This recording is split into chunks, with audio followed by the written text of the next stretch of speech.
So that one is all done, and now I am going to make this in 1 to 12, and for that I'm using some white polymer clay that I rolled out on a thinner setting on my pasta machine.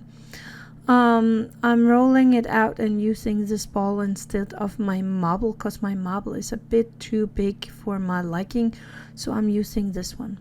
I can't make a clear one in polymer clay, so I am making this one in white. I am using a baby wipe to take off any kind of dirt and grime that might have been sticking to the white clay. Then I rolled out a tiny snake, and I am making a circle here of that for the bottom of my bowl, and I am just transferring that onto my bowl here. It is a bit tricky, but it is worth it to have that little extra piece, or the bottom piece of the bowl. I used a lot of time to get this to sit right, and sometimes these crafts takes hours to do, even though that it looks like it's taking a few minutes here, but it's actually sometimes hours of work. And we just cut it down and maybe speeden up some of the footage, just so that you can see how it's done, just not how long it took. The original ball has this design on the side, so I am using my dotting tool for that, and I am trying to place them fairly straight. It did not go just like I wanted it to, but I took my time with this and made these indents in the bowl.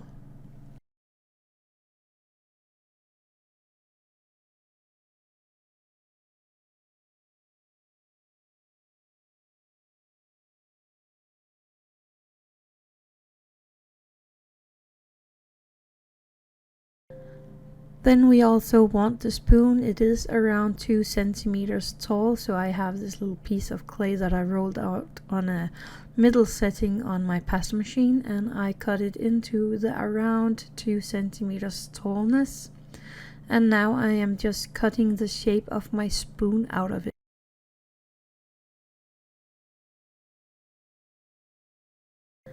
When I am happy with the shape of the spoon, I am picking it up, and then I am using a ball tool to make an indent for the spoon part, and then I'm shaping the handle a tiny bit, and that's it for the spoon.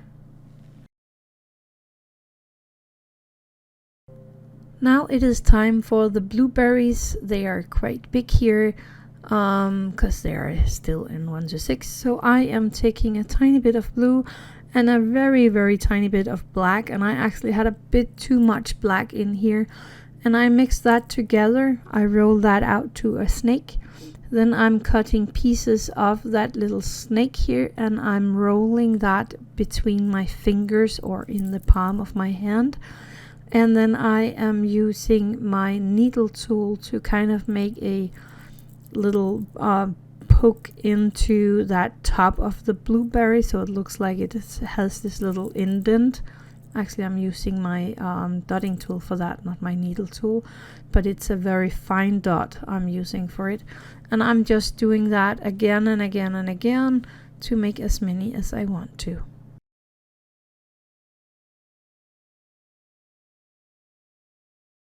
Subscribe, like, and ring the bell button.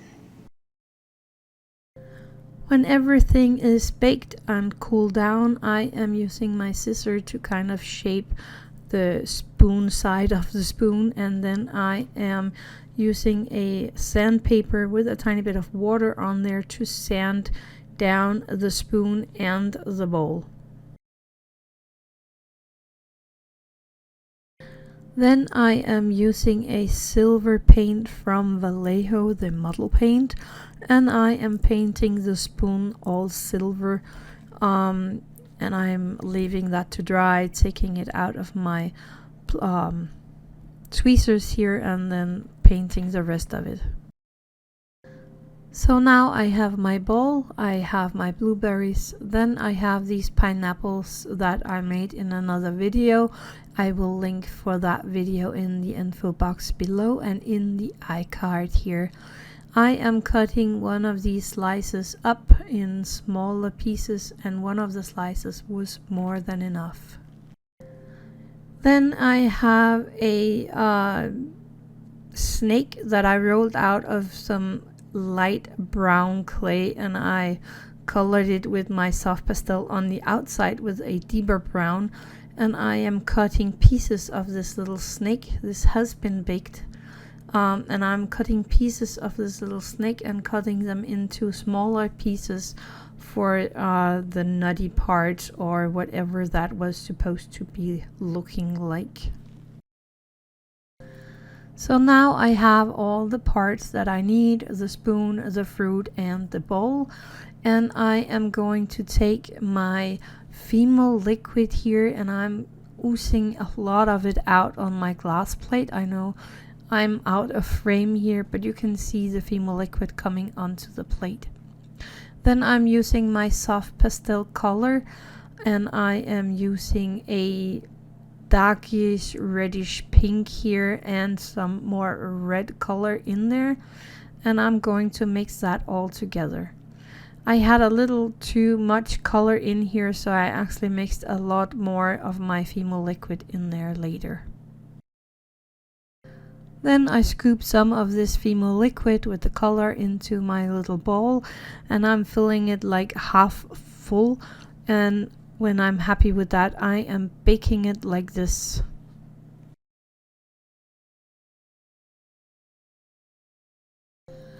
When that had baked and cooled down, I'm using more of this fimo liquid with the color in and placing that into the bowl. And now I am placing my little spoon and all the fruits in there as well. I did put a little too much of the liquid in there, so maybe if you do it a little less, but I actually still think this came out really cute. Then I placed my pineapple. Then I placed my pineapple slices into this fimo liquid. I'm trying to make it look just like the other one. So the pineapples, then my blueberries, in they go and all over.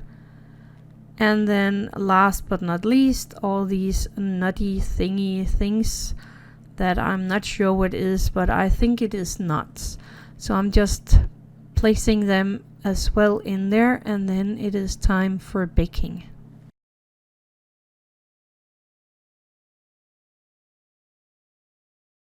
When that has cooled down, I am using my fimo glaze to glaze this little slushy, fruity, soupy something at the top here, so that it looks nice and delicious and shiny. And I actually thought that was it, but then I looked at these blueberries and they were like more black than blueberries. So I took and mixed some very light blue colored paint, and then I dry brushed these berries on top. So when you look at it too close, the white is like, or this light blue color is in places where it shouldn't have been. But I actually still think that the end result is pretty neat. That was it for this time. I had a lot of fun with this, and I hope you will try it out as well. Thank you for watching, and happy crafting.